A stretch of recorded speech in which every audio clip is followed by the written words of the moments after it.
مرحبا واهلا وسهلا فيكم في برنامجنا الجديد مسابقات عامة. أنا المذيعة المتألقة ميسة سيدان. أول سؤال لإلك يا شهد. إذا كنت في البيت وفتحت الحنفية ولا نزل مي شو بيكون السبب؟ هو مش دافع ولا كمان. وأنت يا ميسان ما هي منتجات الهند؟ شو بعرفني؟ فكر منيح من وين بيجي الرز. يعني من وين عندي جيران. زينة. متى يحدث الزلزال؟ في فصل الشتاء. ليش؟ تصاب الأرض ببرد شديد فتعطس ويحس وأنت يا سارة شو أطول كلمة في اللغة العربية؟ جميلة. ليش؟ لأن بين الحرف الأول والحرف الأخير ميم. وأنت يا فرح قديش 7 في 6؟ 42. و6 في 7؟ 24. كيف توصلتي؟ أنت شغلت السؤال وأنا شغلت النتيجة. وأنت يا عادة بتعرفي مين هو المنافق؟ هو التلميذ اللي بفوت بالمدرسة مبتسم. وأنت يا وقار بتعرفي ليش القلم بيض؟ عشان المعدة ترقص.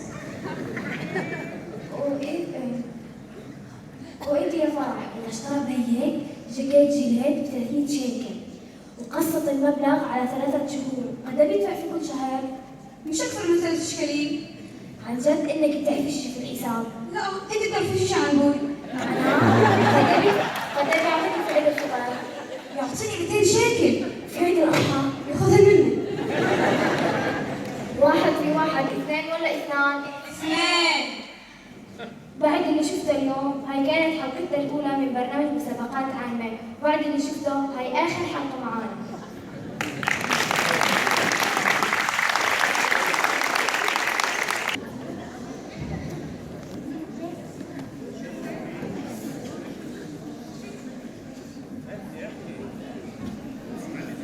شوف أهون شيء كان أسئلة الحساب.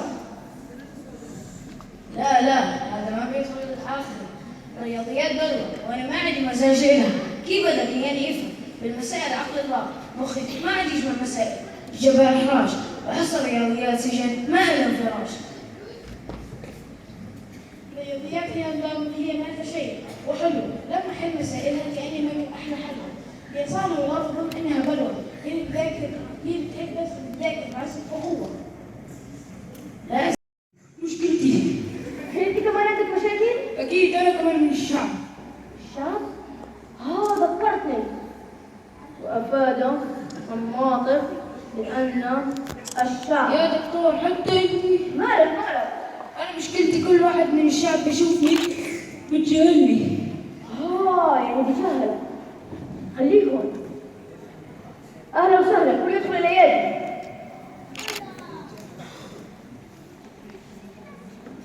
راحت علينا ما عاد يستقبلونا بالصحيفة ولسه المقال بأوله. وأفاد الناطق بأن الشعب برضو الله والصبر. السلام عليكم.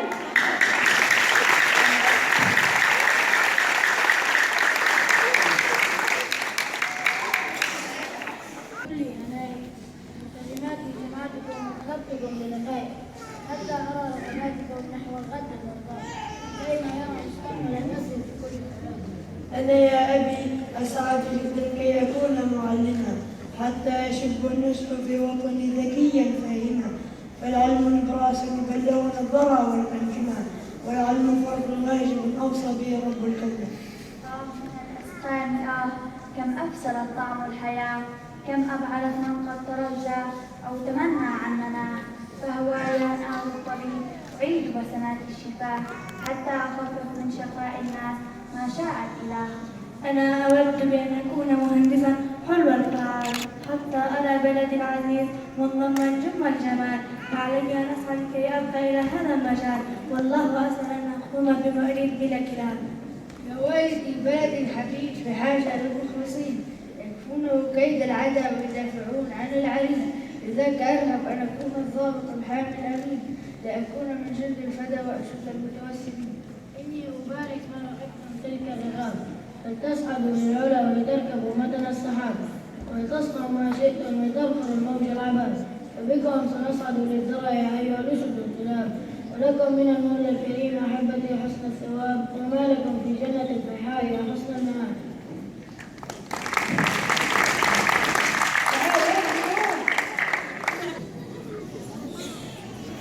أنا درزية أصيلة بدمي كتبت هالرسالة. لو كل العالم سألوني يا بنت إيش تكوني؟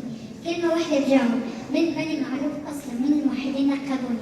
الكرم وجود من عاداتنا، الشجاعة والعزم من مميزاتنا، القوة والأصالة في دمنا، والأدب والقيم مكتوبة عنواننا. سيدي أبو إبراهيم حامينا، وألوان الخمس حدود علامنا. أنا درزية.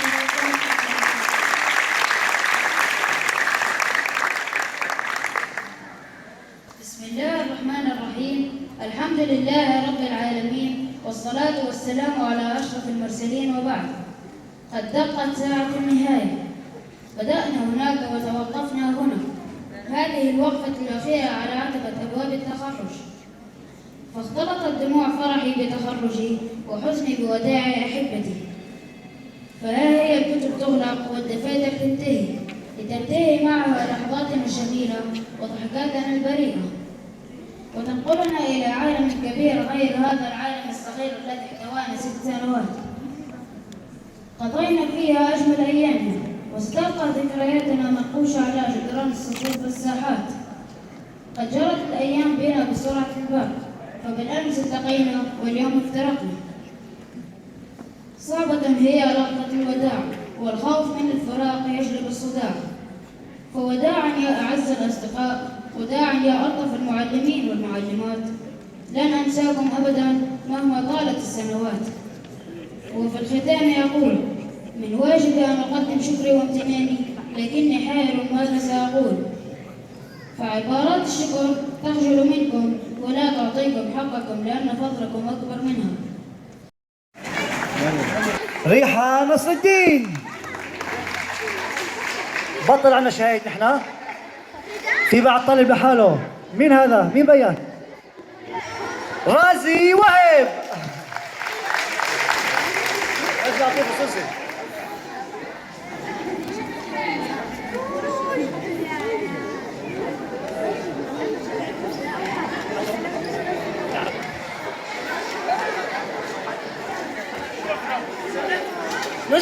نشكر حضوركم.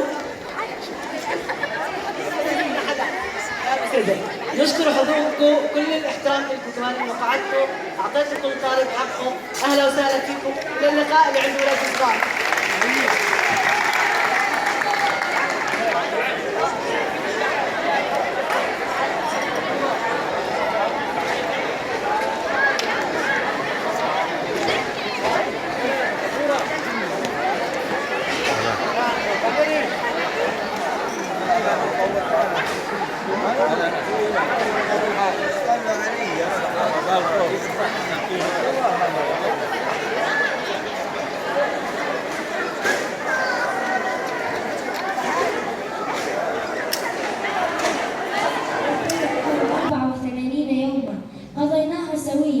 بأجسادنا وبأرواحنا، بجدنا وبلهونا، بشغبنا وبرزانتنا، بشقاوتنا وبهدوءنا. سأشتاق إليكم يا إخوة الطلاب ويا معلماتي ومعلمي الطياب، كما تشتاق الأرض للمطر. سأبحث عنكم كما يبحث الرضيع عن أمه. سأشعر دوما بحنين للقاكم. سأذكركم في كل شروق شمس، وسأحن إليكم مع كل بزوغ قمر. وستبقون وستبقى مدرستي هذه من أجمل وأحلى أيامي. فهنا كانت بداية عمري، هنا كانت وستبقى أجمل ذكرياتي، وستبقون دوما في فؤادي وفي ذاكرتي.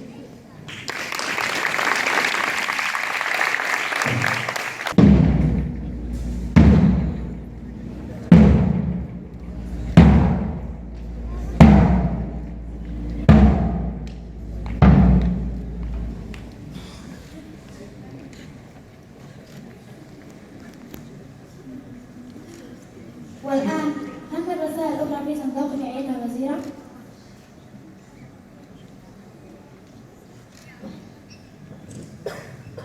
إنها أمانة مشعة بنور التوحيد، أمانة لابد من تسليمها لأهلها.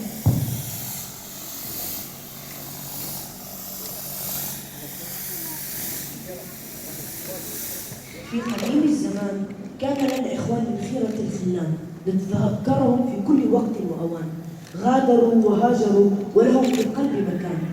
هذه وثيقة تعهد من السادس الأول نتوارثها جيلا بعد جيل. ها نحن السادس نخلص في العهد من جديد، بعدما استلمناه من الذين قبلنا لنوصله لخميسنا الصاعد. نطلب منكم أن تكملوا المسيرة الإشراقية المباركة. اشعلوا لنا القنديل لكي نرضي المولى الخلاق. ظروف الحياة أمامكم تمتد، وعزائمكم بفضل الله تتوقدون. اجعلوا من الأمل مشعلا يضيء طريقكم، وسيروا بخطى ثقة، فالكون كل الكون بانتظار عطائكم.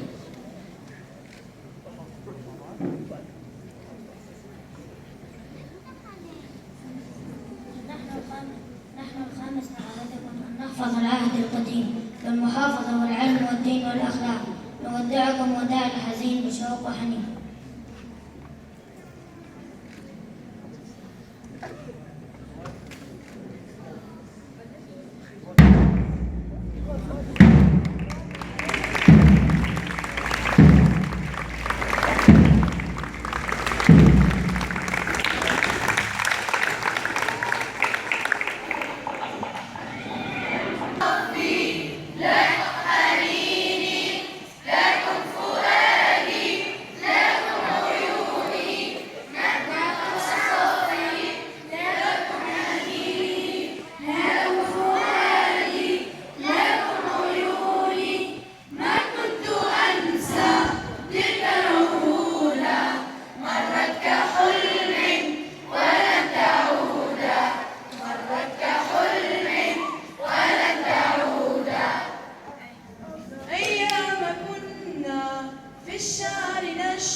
عن جد خلينا نروح مكان صفنا ولا صفنا نسلم الشهايد.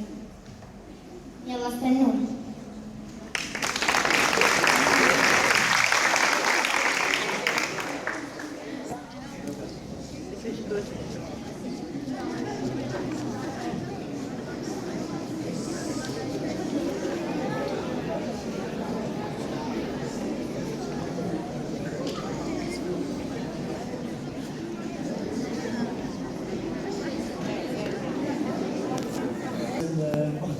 تفضلي.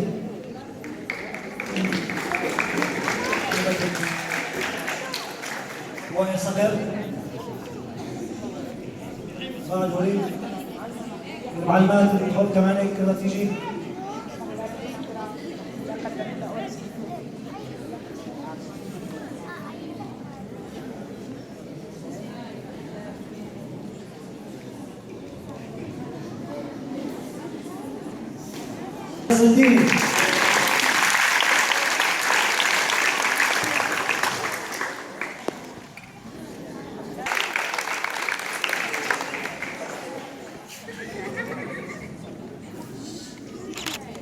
صاحب النكتة الجميلة والروح المرحة سليمان أبو ركن.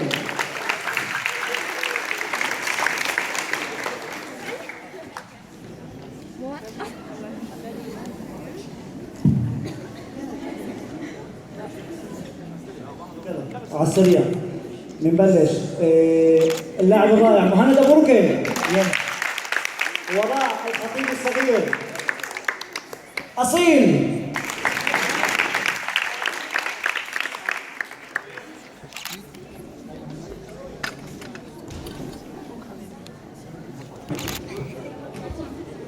الممثل الرائع رزين الشيخ.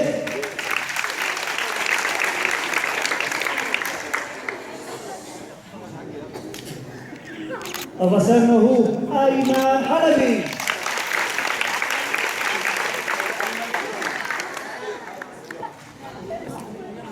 صاحب الابتسامة زينة حلبي.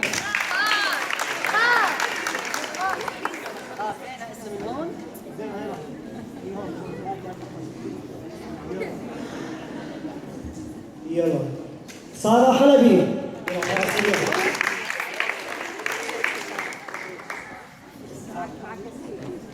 والله سارة بيجي عندنا وقار حلبي.